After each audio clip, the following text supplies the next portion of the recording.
Welcome, ladies and gentlemen, to another video about Heroes of Might and Magic 2.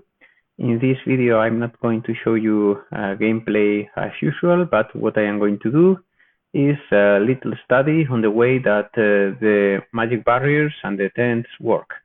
As you may know, the magic barriers and the tents are buildings that were included in the expansion, the Price of Loyalty, which is also included in the gold edition of the game. The way these buildings work is that you receive a keyword or password at a tent, and then you can present this keyword at the magic barrier of the same color.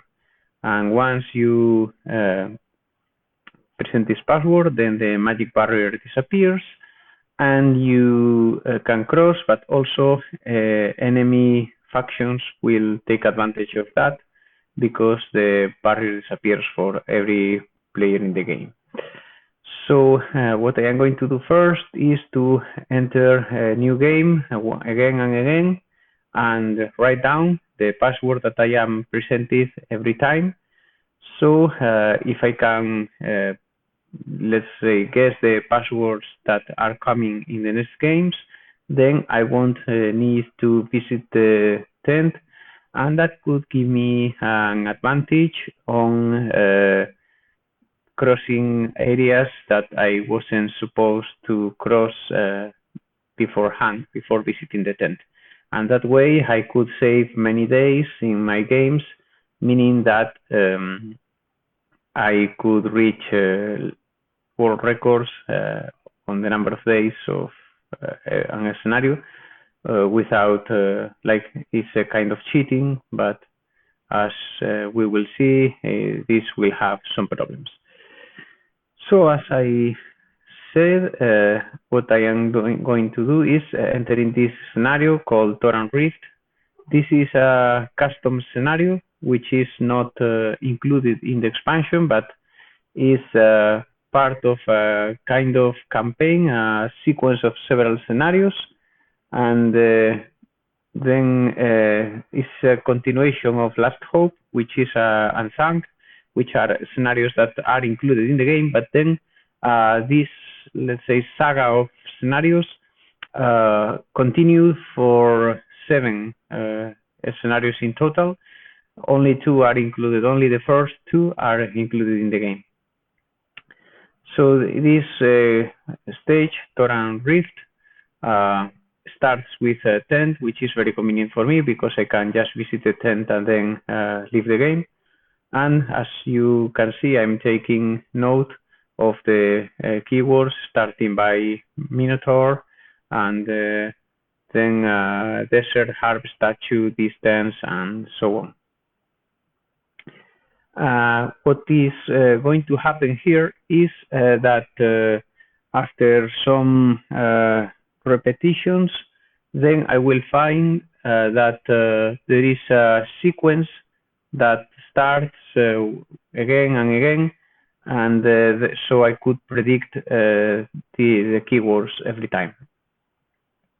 The sequence is like 15 keywords long, but the main problem is that it doesn't start in the first word. The Minotaur is not the first, but we have like 6 or 7 keywords that don't belong to the sequence, and then the sequence starts with Darkness, then Powder, then Cyclops, and after 15 or so keywords, then I start to receive the same ones I previously received, again, Darkness, Powder, Cyclops. So I could guess that now the next one is Retreat, Lance, Damage, Rope, and so on. So now I'm completing the second sequence. I know that Lance, Damage, Rope will probably be the next words, and what I am going to just check quickly is that my assumption is correct. So then I enter again and again, and I discard the damage, that the sequence is continued by these keywords.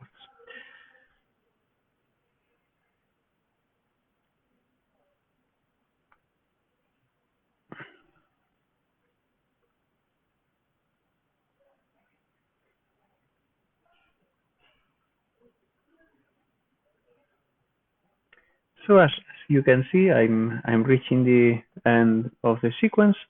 My assumption is that, as a computer scientist, is that the Heroes of Might and Magic 2 is not completely random. The random number generator that it uses is somewhat biased. As you may know, random numbers in computers are calculated by using a formula, and that formula needs a seed, which is a starting number that is applied to the formula, and then it will throw up number after number, and actually they are called pseudo-randoms because they are not really random. So my assumption now, I'm quitting the game to Windows and entering again because I think if I enter, now I have a different seed, and so I have a new word, keyword that is meteor, that doesn't have anything to do with the previous game. So as long as I keep inside the game, I will have sequences, but if I quit the game, I won't have this sequence anymore. Anyway, after some keywords, they start to follow a pattern. I know that. So the question is if I can predict these keywords in all the tents, so I can take advantage of the game. So for that, let's study another sequence. I start the game, and after some keywords, I receive the keyword darkness, which is the first word of the pattern. Previously, I received other different keywords, and now after darkness, powder. The previous ones are not part of the sequence. So I continue the game. I'm not going to show you the fights because they are not part of this experiment. And I reach the green tent in a couple of turns after another battle. And in the green tent, I write down that the next keyword is magic. So for the aqua barrier, I had powder. For the green, I have magic. So I have to conquer this castle because otherwise I only have 7 days after my hero will be banished. Then I decide to go to the south.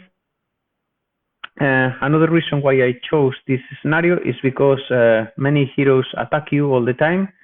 You start with a very good number of troops, a very good amount, but they attack you more and more, and then they diminish your troops. Now I have the gold keyword, which is crystal.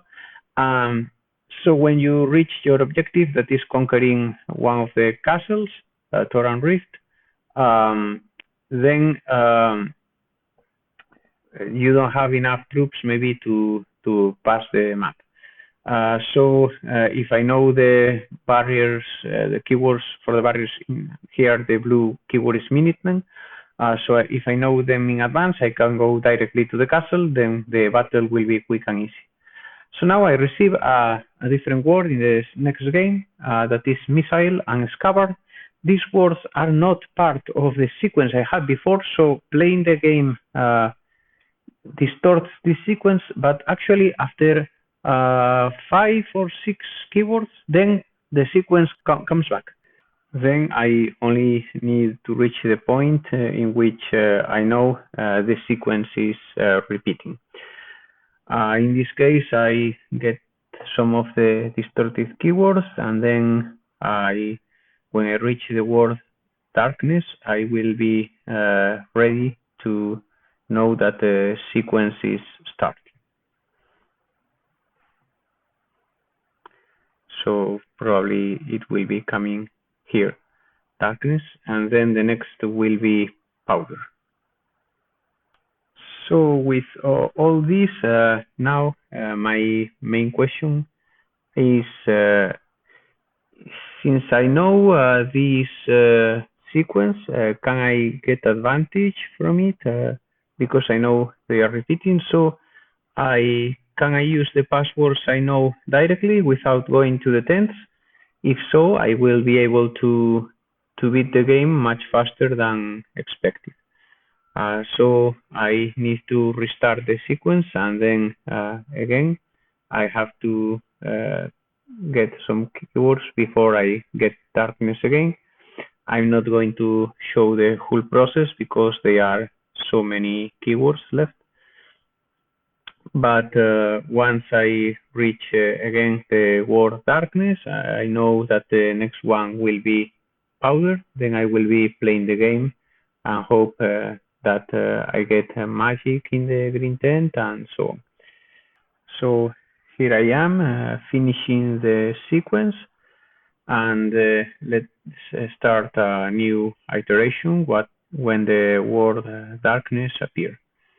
I need to maybe pass 3 or more keywords to reach the point in which darkness is offered again. Diplomacy and darkness. Here it is. So next one is the word powder, if I am not mistaken, and then I can start battling. Notice that the creature I find here is the stack of Crusaders, which was the same also as in the previous game when I got powder in the tent. So all the setting of the scenario, I write powder, it disappears.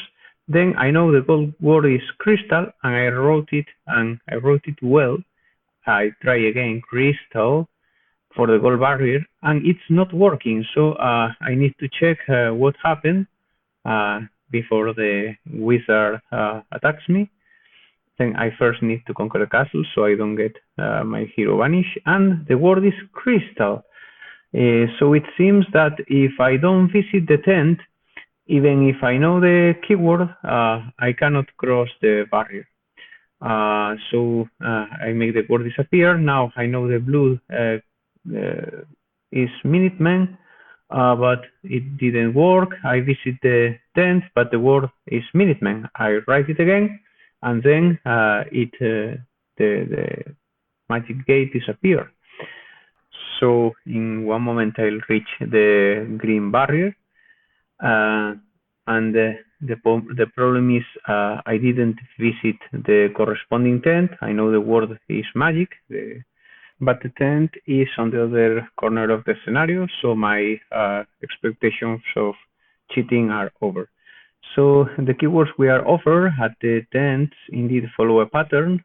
We can predict them, but the barrier will not open if we have not visited the tent, even if we guess the keyword, like in Heroes of Might and Magic 3, in which there are no keywords, just visiting the tent and then crossing the barrier. So the question is, what are the keywords useful for?